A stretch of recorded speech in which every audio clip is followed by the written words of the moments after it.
wine. I've just been doing.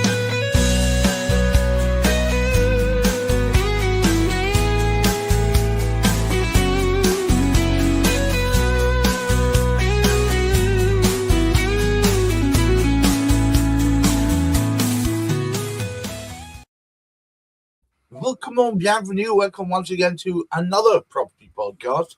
This is the first one of the week. It's called Property Matters. Stars Hamish McClay of Search and Convey. And today's special guest is Tiffany Fairbrother, a friend of the show, and works with us both actually from time to time. So very nice to see you here, Tiffany. Today's topic is one that will resonate with so many people. It's renters' rights and the end of blanket bans. Nice bit of alliteration. And to start us off, as ever, Hamish McClay. Well, it would perhaps come as no surprise if our government decided that they would ban blankets.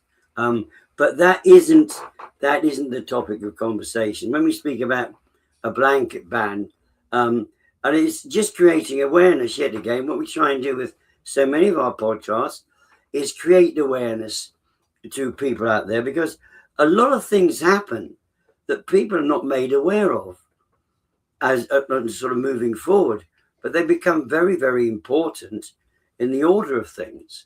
Now, this is another one which comes out, and one could sort of perhaps look at it and sort of suggest what is actually going to be the outcome.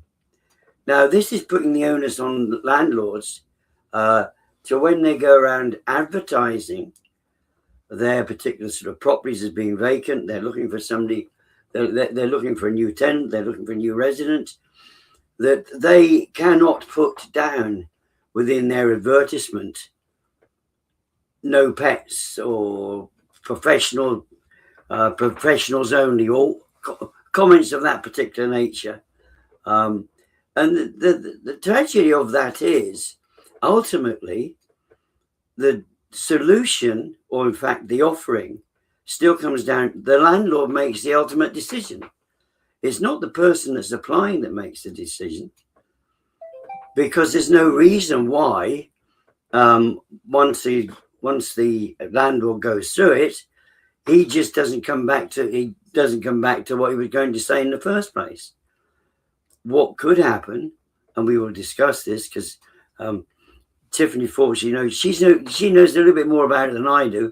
However, if the landlord because he hasn't put down no DSS, no pets or whatever, is he going to get more applicants and therefore have more work to do to get through all the various people that, as we know, as soon as a vacancy arises, there is a massive number of people that just go, we want that flat type touch, and they get inundated with calls. Is it going to increase the number of calls? Is it going to make anything better for those who are looking for properties? Or is it going to be tougher on them as well? Well, I'm going to throw the first question over to you, Tiffany. What's your thoughts on in response to what Hamish just said? So this whole blanket bans is very much a double-sided coin. I can see the massive benefits of it. Obviously, things like no pets, things like no professionals, because I know an awful lot of people that have struggled to find rented properties purely on the basis that they've got animals, which I think is ridiculous. What questions I have is the people that are looking for private rented homes that are on benefits, they're going to carry on. I believe it won't make a great deal of difference to them anyway, because to me, private rented homes can only be afforded by people who have private rented money. So in the sense that I mean that people on benefits don't necessarily have the money to afford a private rented home. Now, I know that people on benefits do get rent payments paid for them. However, if you look into it, they are only entitled to so much. So anybody on benefits that has rent payments paid from their benefits are entitled to what's called a local housing allowance. So you take in consideration my area, So anybody that is entitled to local housing allowance from my area, say a couple with one child entitled to a 2-bedroom house, is entitled to £136.93 a week. So over a month's basis, 4 weeks, that's just shy of £550 in rent. I don't know of any private rented properties in my area, especially 2-bedroom, that you can find for £550 a month.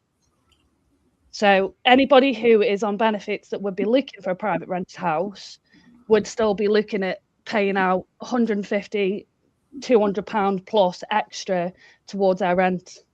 So as much as the ban on the blanket bans is a good idea in theory, there's a lot of extra things that need to be looked into as well.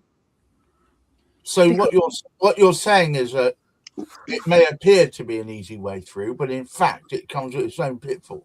Absolutely, yeah. There's a lot of extra things in the background that need looking at before people can make the applications. And as we already know, the local housing allowance is froze for the next coming tax year as well anyway. So the rents are going up, but the local housing allowance is staying exactly the same. Hamish, this doesn't appear to be an equitable way forward. It just seems to be you give with one hand and slap round the face with the other. Well, there's not so much to slap round the face. It does not achieve anything other than the fact that some words are removed from somebody when you want to advertise a vacancy.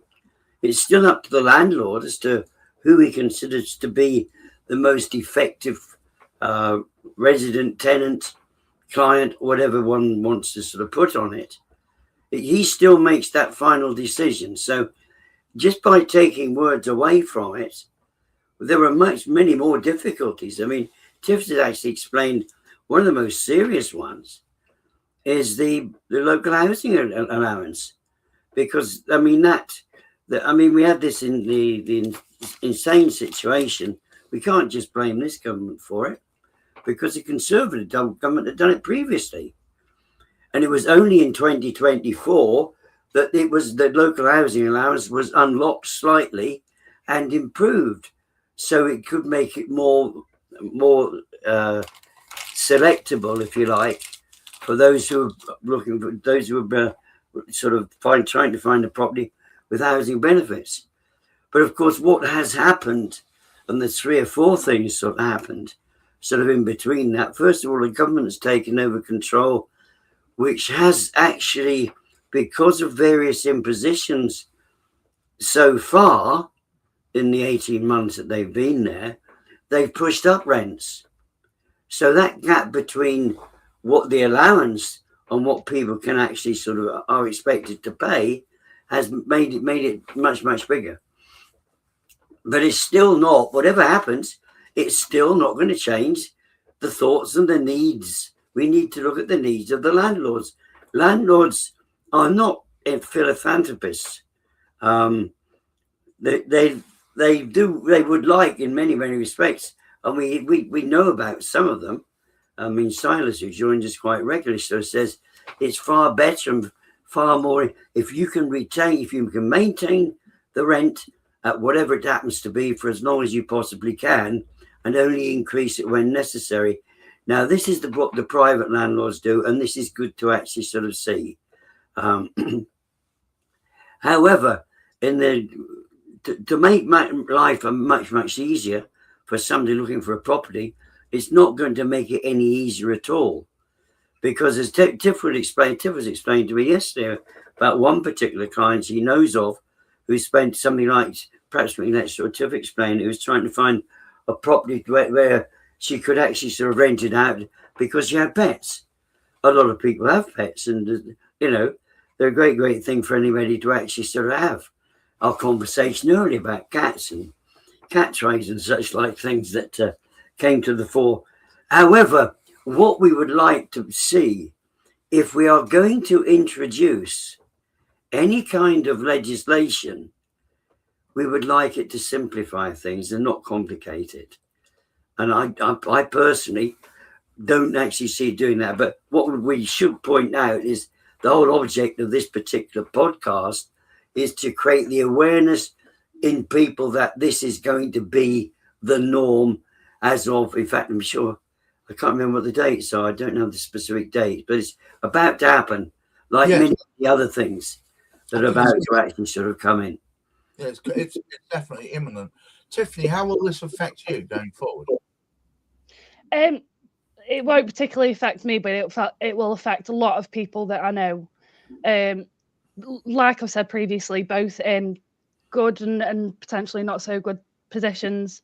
As Hamish was saying before, there's one of my neighbours has been looking for the last 12 months for a private rented home and has just struggled and fell at each hurdle because she's got 2 dogs. So what's happened? And then one of my other neighbours, one of her family members has also been looking for a home for months and months and can't because she's got pets. So what's now happening is my neighbour that's moving out has managed to find somewhere, and then my neighbour's family member is moving into her old house because they accept pets. It's the only way through, isn't it? Really? Yeah, it is. So in aspects like that, I think potentially it could help. But as Hamish said, they can make that first step of the application, but just because they've made the application doesn't then mean that they're going to be guaranteed the property, because ultimately it will still be up to the landlord. But surely going forward, people in that position are looking for a degree of solidity, that they know what's going to happen in the future, that their life becomes more predictable. This is going to make it anything but, surely. Yeah, this is going to make it anything but. I don't think it's going to make it's. I think it's going to give people false hope to start with, because I think people are going to apply for houses, think, oh yeah, we've got a chance because there's no blanket bans anymore. We can apply for anything that we want, for the landlord to just turn around and say no. But in the same stone, so I understand, because obviously, as Hamish just said, it's going to put more pressure on the landlord, more work for the landlord, because there's going to be more applications, where the landlord just wants to get somebody in as quick as possible because they've got their mortgage to pay. But the landlord, I think, only wants to have people in that he feels fit the rather narrowing criteria that they're going to put out. So surely, yeah, and I can't see this, because the rules are in place doesn't mean that anything's going to change, in my opinion. Oh dear. So these rules, Hamish, do you think they have any teeth? Well, it's so much of what we do have it. There's no regulation applied to it, but it'd be fairly evident if somebody we do have. I don't know. We've got the text police on about us at the moment. We need to be so careful about what we say about absolutely anything. Is this just another example of that? I think probably it is. Some people would have us believe it was, but I think it's more than that. The situation is, and it's in my innocence. I was innocent when I was. When was that then? When was that? Well, a few years ago now. When I first started my business, for example, anybody that was willing to buy the product that we were working with at the time, right, and a very, very basic product in those days, we weren't actually providing a full service. Anybody that wanted to buy it, I'd sell it to them. Now I can't work with everybody. I don't want to work with everybody. I'd like to be selective about who I work with. There are certain criteria that must be there. If they're not generally reasonable people, it's a bit deeper than that. However, you get the understanding. Whereas I will work only with people that I trust. I enjoy their company. They're the sort of people that I like. They have values that are similar to mine. And landlords are exactly the same. They're just human beings. I mean, unfortunately, we've got, and I believe actually the Conservative government were doing this for a fair while as well. They were imposing so many different, I can't remember how many different changes there have been. I'm sure I saw something this morning. Tiff might have picked up on it as well somewhere or other. There's somebody who's saying since something like 2015, there's been 19 changes. You know, I think that's perfectly believable. And as a consequence, a lot of people just don't know what the heck's actually going on. And this is just another of them. Is there any relevancy? A lot of them have imposed so much more upon landlords, thinking. So landlords are thinking. I mean, I know 2 landlords actually. They just want to get rid of their properties. And in fact, it's going to be a loss because they're both very, very reasonable people. Friend of the show, Chris Gilson, who we've spoken to many times before, who is a property developer, says that more and more landlords are cashing in their tips as fast as they can. So we've got this situation. So people are going to have to tolerate the corporate landlords, who really are going to make it even more difficult. I don't know what they can actually do as they choose, because it's their property. They can let out that property to whoever they choose to let out that property to. My worry about the corporatization of renting, which, as you say, Hamish, I think is on the horizon anyway. If you look in Germany, it's become the norm. They tend to be less flexible, and they don't care about your personal situation. They want their money, or you're out. And that's right. So yeah. So that's right. If you can afford to pay for it, you can have it. And when you're actually looking for, and I mean, typical that know this, particularly through some of the situations their colleagues have got into as well, is the fact there will be more competition, and therefore, as a consequence, the one with child, the one with pet, go below the professional couple, if you like. Right. And not only that, the professional couple can afford it. No strings attached, nice and straightforward. Yeah, well, because in the corporate sector, what they want is simplicity and repeatability. In the private sector, you get less of that, but you get more personality. And the worry for me is that the move from the private landlord towards the corporate landlord might be disastrous for communities that are built up in the rented sector. Tiffany, the move towards corporatization, which is so rife in Germany, where everywhere is owned by one place, that you often don't even have a telephone number. You have to interface with a chatbot to get things sorted. Do you see that? I mean, in my mind, it seems that disastrous move, but it's almost inevitable now. Yeah, absolutely. As Chris made the comment, so many smaller landlords pulling out now. It's going to be the only way that it can go. Wow, Hamish, we are running a little bit late. Would you care to take us home? Well, I think we've concluded that it really isn't going to change anything other than probably the workload of the landlord.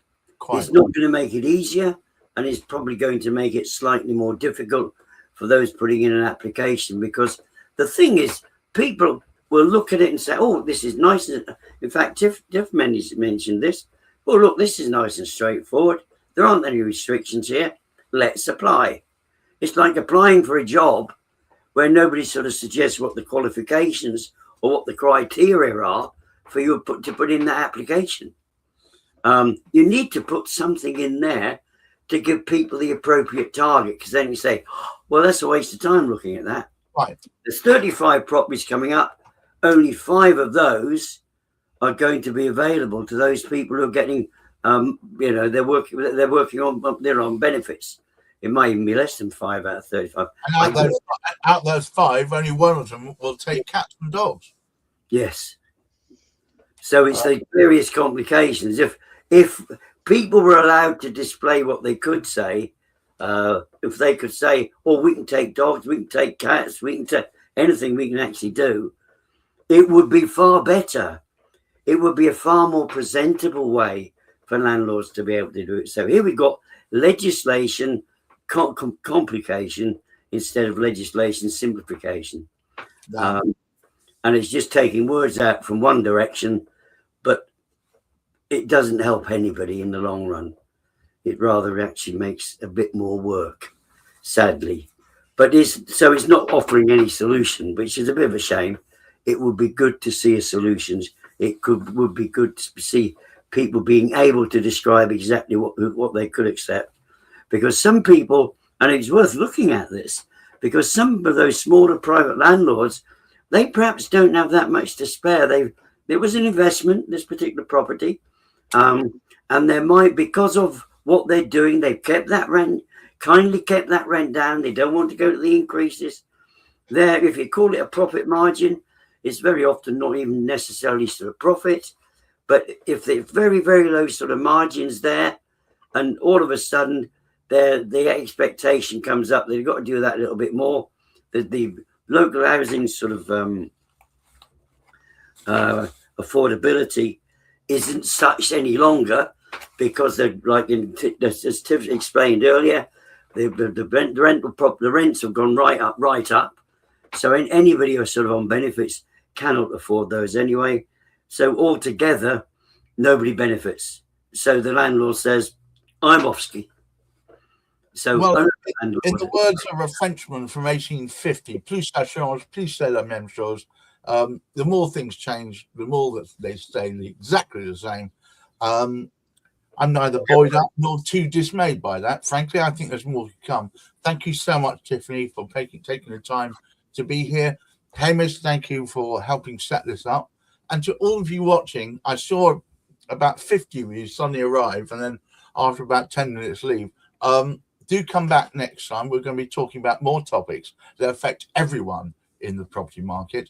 And tomorrow we have Ipso Kind of Magic, one of my favorite shows, which is to do with the Association of Independent Personal Search Agents, of which Hamish happens to be the current chairman. And then on Thursday we have Property Quorum, and on Friday we have Cladding Matters. Don't miss out for them. But until next time, keep your feet on the ground, keep reaching for the stars, and please, in these troubled times, try and look after your mental health. Bye-bye now.